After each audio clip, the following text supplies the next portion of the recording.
Here's a perfect example of how communication creates opportunities and opens doors. For 23 years, I was a radio talk show host. And like many, I started at the bottom, pressing buttons, playing commercials at a radio station in Gainesville, Florida. And I pressed those buttons so well, and I had radio techniques and skills from college. My boss says, hey, why don't you do a weather forecast? So I do a weather forecast. And then he says, why don't you do a newscast? And I do a newscast. And then he eventually says, why don't you try out to fill in for our host? He's on vacation. It's Christmas Eve. You can do a segment or two.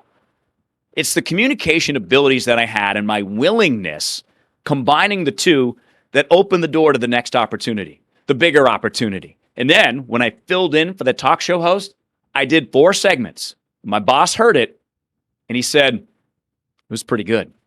That led to more fill-in opportunities. That led to a bigger opportunity on the 1-year anniversary of 9/11, which then I used to get a job in New Orleans about 6-8 months later. That's how cumulative communication works to create opportunities.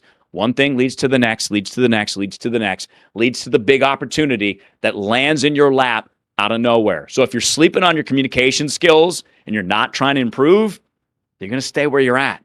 Step on up.